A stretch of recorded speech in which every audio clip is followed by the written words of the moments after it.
Hello everyone, exercise 3.3 question number 2 fifth part. तो question क्या कहता है, देखिए। A lending library had a fixed charge for the first 3 days and additional charge for each day thereafter. Sarita paid 27 rupees for a book kept for 7 days, while Susie paid 21 rupees for the book she kept for 5 days. Find the fixed charge and the charge for each extra day. उसने कहा कि एक library से हमने book ली, book या membership ली, जो भी है, और उसने कहा कि फिक्स चार्ज तो आपको देना ही होगा और जितने दिन के लिए बुक रखेंगे उतने पर डे का चार्ज आपको अलग से देना होगा। लेकिन इसमें एक कंडीशन है। इसने कहा कि पहले 3 दिन का चार्ज फिक्स है, अगर एक दिन बुक रखोगे तब भी उतने रुपए, जितने भी रुपए होंगे लाइब्रेरी के फिक्स चार्ज। सेकंड डे के लिए भी सेम अमाउंट देना होगा, थर्ड डे के लिए भी वही सेम अमाउंट देना होगा। ये 3 दिन तक आपको सेम अमाउंट देना है फिक्स चार्ज। सपोज 10 रुपीज है फिक्स चार्ज, तो एक दिन बुक रीड करके आपने वापिस किया तब भी 10 रुपीज देने, 2 दिन बुक रख के वापिस करे तब भी 10 रुपीज देने, है ना, और 3 दिन बुक पढ़ के वापिस करे तब भी 10 रुपीज। लेकिन 3 दिन के अलावा जितने दिन बुक आप रखोगे उसमें आपको पर डे का चार्ज अलग से देना होगा। तो पहले 3 दिन के फिक्स चार्ज है और जितने दिन बुक आगे रखोगे उसे पर डे का चार्ज आपको अलग से देना होगा। तो बात चल रही है फिक्स चार्ज और ईच एक्स्ट्रा डे की। तो हम लैंग्वेज लेट कर लेते हैं। तो let the fix charge equal to x rupees and the charge for each extra day equal to y rupees। ठीक, अब उसने क्या कहा कि 3 दिन के फिक्स चार्ज हैं। सबसे पहले बात चल रही सरिता ने 27 रुपीज पे करे और 7 डेज के लिए बुक रखी।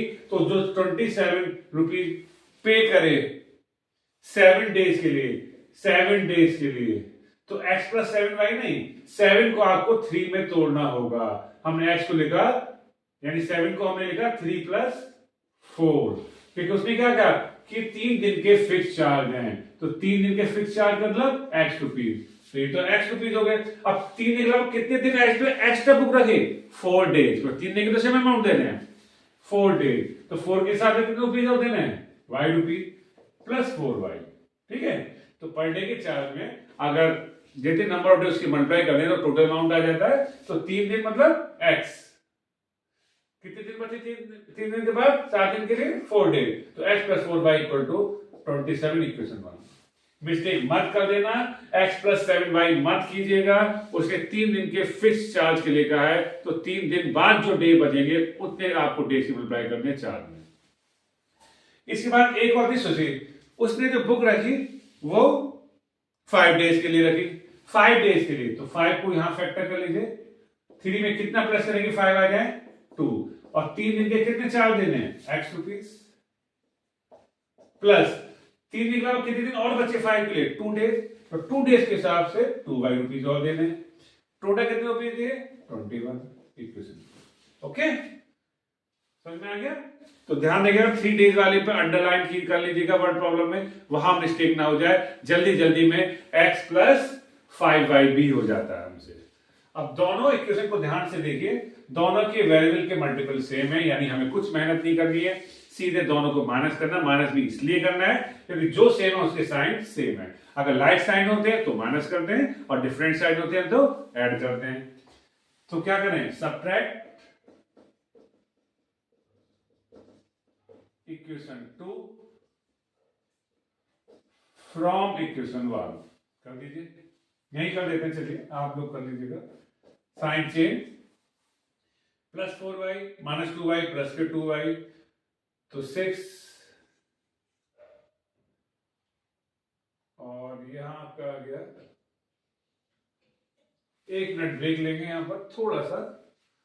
5y था, 2y 5 डेज के लिए बुक रखी, और पहले था 7 डेज के लिए, तो 3 प्लस 4 7, 3 प्लस 2, ठीक है, नो प्रॉब्लम। ठीक है। तो यहाँ मल्टीप्लाई वाला डिवाइड में जाएगा 3 और इस y की वैल्यू को उठा के किसी एक में रख दीजिए, हम सेकंड में रख देते हैं। Put the value of y in equation 2, तो x प्लस 2y,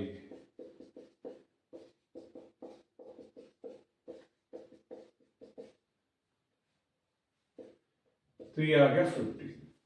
ठीक है, तो क्या हुआ, तो फिक्स चार्ज तो 15 रुपीज हो गए और पर डे के चार्ज 3 रुपीज हो गए। तो लिख देते हैं यहां hence the fix charge equal to x equal to 15 rupees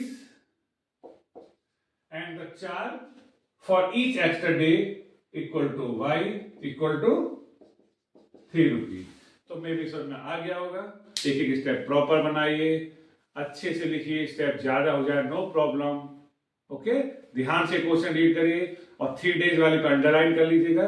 तो करते रहिए practice, because maths needs a practice. Thank you.